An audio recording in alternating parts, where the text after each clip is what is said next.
በቆጂ ላይ ሲመጣ ያለው ፍቅር ነው። በቆጂ ላይ ያለው ሲመጣ ሰላም ነው። በቆጂ ማለት ሰላም መሆኑን አውቀን ሁላችንም አገር ውስጥ ያለው ውጪ ያለው ወደ በቆጂ መጥቶ በቆጂ ላይ ትልቁ ሩጫ እንዲሳተፍ በከተማ አስተዳደሩ እንጠይቃለን ማለት ነው። እዚህ ስፖርትን ቱሪዝም በቱሪዝም ሚኒስቴር ደረጃ በተለይ በገበያ ልማትና በፕሮሞሽኑ ዘርፍ ለማነቃቃት መሞከር ዋይዝ ሙቭ ብለን እናስብ። እንደምናውቀው የቱሪዝም ሚኒስቴር አንዱና ትልቁ ሞቷችን ላንድ ኦፍ ኦሪጂንስ ምድረ ቀደምት። እኛ ምድረ ቀደምት ከሆንባቸው ነገሮች ውስጥ አንዱ ደግሞ በተለይ በአፍሪካ ደረጃ ማለት በምንችልበት አትሌቶቻችን ናቸው። ሩጫ ነው፣ ስፖርት ነው። ብዙዎች የአፍሪካ ሀገሮች ነፃነት ባልነበራቸው ጊዜ እኛ የኦሎምፒክ ሻምፒዮኖች ነበሩ፣ የወርቅ ሜዳሊያ ባለቤቶች ነበሩ። ተከታታይ ኦልሞስት ሞር ዛን ሴንቸሪ የሆንን በጣም ብዙ ወደ 50-60 ዓመት በፊት የብዙ ወርቅ ባለቤቶች በእያንዳንዱ ኦሎምፒክ አፍሪካ ሲባል ኢትዮጵያ የምትጠበቅበት የአትሌቲክስ መፍለቂያ የሆኑ ሀገር ነው። ለዛም ነው ከዛ ውጭ በጣም ስፔሻል የሚያደርገው ደግሞ በቆጂ ነው።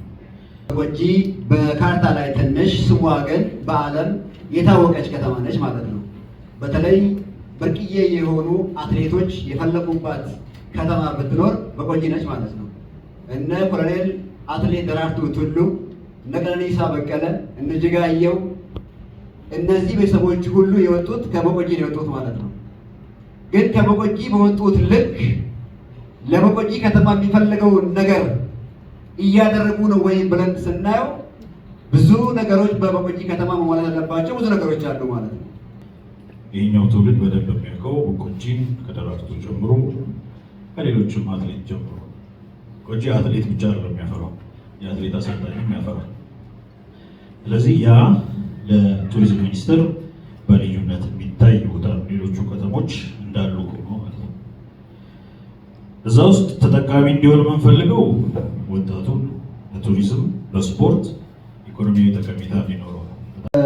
በቆጂ ትልቁ ሩጫ ዘንድሮ ለ4ኛ ጊዜ በቱሪዝም ሚኒስቴር እየተካሄደ ወይ ደግሞ ሊካሄድ እየተዘጋጀ ነው ያለው። በዚህ ዙሪያ እኛም ብዙ ነገር አብረን ስንሰራ ቆይተናል። አሁንም ብዙ ነገሮችን ብዙ ስራዎችን አብረን ተቀናኝተን እየሰራን ነው ያለ ነው። ሁላችሁም እንደምታውቁት ታላቁ ሩጫ በኢትዮጵያ ቅድም ዶክተር ጠቀስ አድርጎታል። 25 ዓመቱን እያከበረ ነው። ሩጫው ከተጀመረ 25ኛ ዓመት 10 ኪሎ ሜትር ውድድር ከተጀመረ ማለት ነው እና ያንን ሰለብሬት ልናደርግ ሰብሰብ ብለን ወደ ኤልዶሬት ሄደን ነበር እና በጣም ከምንቀናባቸውና ለበቆጂም ለሌሎችም ከተሞቻችን መኮረጅ ክፋት የለውም አንዳንድ ጥሩ ነገር ላይ እና ብንኮርጅ የሚያስብሉት ነገሮች አንዱ የስፖርት ፋሲሊቲዎቻቸው ናቸው። በእያንዳንዱ ርቀት የሚገኙት የስፖርት ፋሲሊቲ ከዛ ደግሞ ከከተማ ሲወጣ ብዙ ነገር ስለማይገኝ ነው ብዙ ኢትዮጵያውያን አትሌቶች ልክ ውጤት ሲያገኙ ሁሉም መኖሪያቸውን አዲስ አበባ ማድረግ የሚፈልጉት ወይም ደግሞ ትልልቆቹ ከተሞች ላይ ማድረግ የሚፈልጉት ለስፖርት ልምምዳቸው ወይም ዝግጅታቸው የሚረዳቸው በቂ የስፖርት ፋሲሊቲ አልቲቲዩድ ትሬኒንግን ሲፈልጉ ኢትዮጵያውያኑ ብቻ ሳይሆኑ የውጭዎቹ መዳረሻቸውን በቆጂ መዳረሻቸውን ሌሎች ከተሞቻችን ላይ ማድረግ እንዲችሉ የሚያስችሉ ፋሲሊቲዎችን እየሰራን አይደለም እና እሱ ላይ ምናልባትም ኢንቨስተሮችን ስንጋብዝ ደጋግመን የምንለው ሆቴል ስሩ ወይም ሌሎች አማራጮችን የኢንቨስትመንት አማራጮችን ብቻ ከሆነም ይሄኛውንም ገጽ ማየት ያስፈልጋል።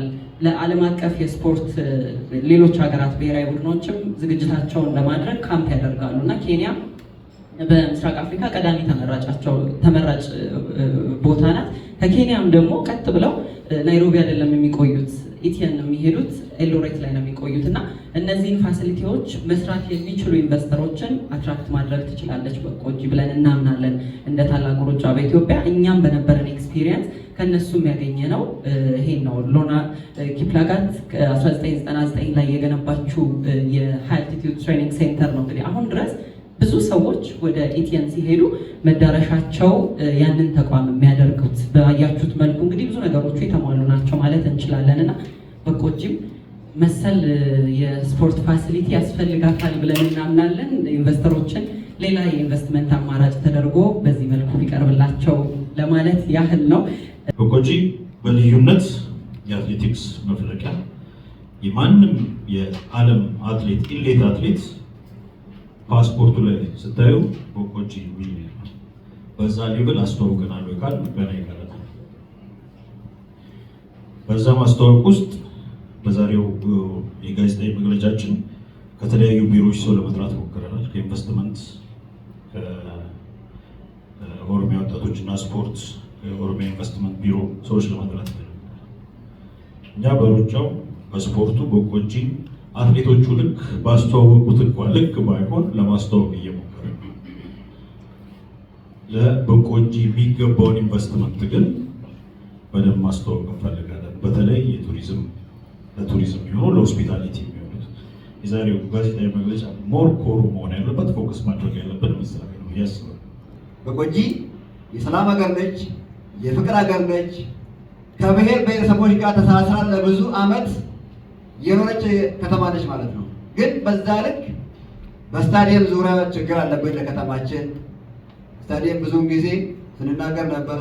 ኢንቨስትመንቶች በተቻለ መጠን እየመጡ እየሰሩ ያሉት ነገር ቢኖርም አሁንም ኢንቨስትመንትን ለመሳብ እንደ ከተማችን ዝግጁ ነን። ኢንቨስትመንቶች መጥተው ኢንቨስት እንዲያደርጉ እንጋብዛለን ማለት ነው። ታላቁ ሩጫ በኢትዮጵያ ቅድም ዶክተር ጠቀስ አድርጎታል። 25 ዓመቱን እያከበረ ነው።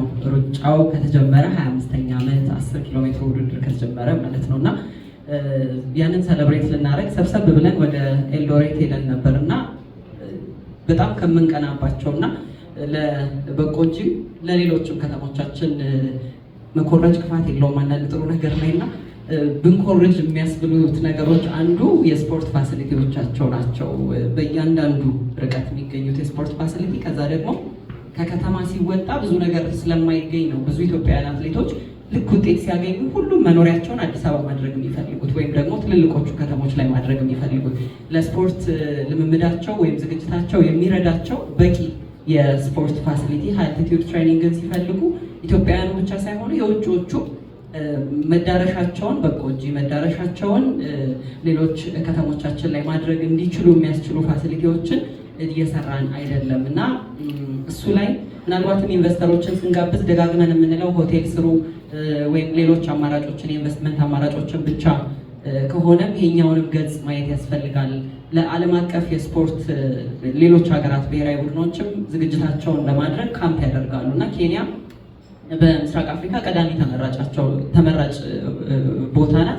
ከኬንያም ደግሞ ቀጥ ብለው ናይሮቢ አይደለም የሚቆዩት፣ ኢቲየን ነው የሚሄዱት፣ ኤልዶሬት ላይ ነው የሚቆዩት እና እነዚህን ፋሲሊቲዎች መስራት የሚችሉ ኢንቨስተሮችን አትራክት ማድረግ ትችላለች በቆጂ ብለን እናምናለን።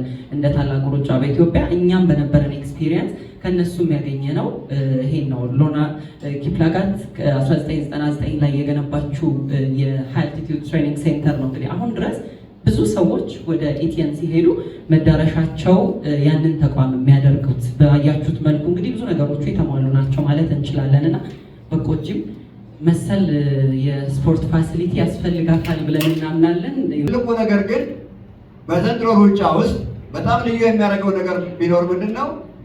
ቱሪዝም ሚኒስቴር ቢያንስ ከ3000 በላይ አትሌቶች እዚህ ሩጫ ላይ እንዲሳተፉ የተለያዩ ቢልቦርዶችን በማቋቋም የተለያዩ ማስታወቂያዎችን በመስራት የተለያዩ ቲሸርቶችን አሳትሞ እየሰራን ያለው ማለት ነው። ይሄ ሁሉ እየተደረገ ያለው የበቆጂ ከተማ ሞር እንድትታወቅ እየሰራ ያለው ስራ ቀላል ስራ አይደለም ማለት ነው። በዚህ ልክ አሁንም እኛ የምንጠብቀው ነገር ምንድን ነው? እዚህ አትሌት ላይ የሚሳተፉት አትሌቶች ጎልማሳዎች አሉ፣ ልጆች ከ15 በታች እድሜ በታች ያሉ አሉ፣ ከ12 በታች ያሉ አሉ። 12 ኪሎ ሜትር ሩጫ አለ፣ 1 ኪሎ ሜትር አለ፣ 2 ኪሎ ሜትር አለ ማለት ነው። ይህንን እየተዘጋጀን ያለ ነው ማለት ነው። ተማሪዎችም ወጣቶችም በከተማ ያሉት አትሌቶችም ተመዝግበዋል ማለት ነው። ይህ ብቻ ሳይሆን ከተለያዩ ሀገራትን ቢያንስ እንደኛ እቅድ ከ10 ሀገራት በላይ በቆጂ ላይ ይሳተፋሉ ብለን እየጠበቅን ነው።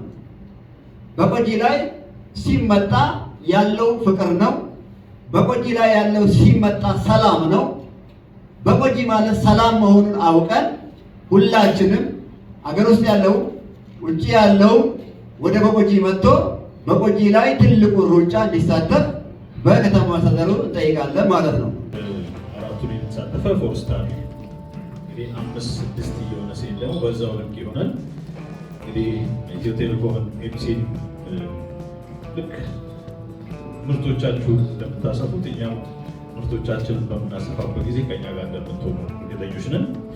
አሁን ደግሞ ሌላ ቀኝ እጅ የጨመረ ነው የባህልና ስፖርት ሚኒስትር አሁን እንደሚሳተፍ በጣም እርግጠኛ ነኝ። በሚቀጥሉ ጊዜያቶች ውስጥ በሁለቱ ወኪል ወደዚህ ወጥተው ለሆስት ሲቲ የሆስት ሲቲውን 40 እንዲሰጡልን እና መጨረሻ ላይ ደግሞ ተባረኩ ብትለን በዚህ አጋጣሚ አመሰግናለሁ።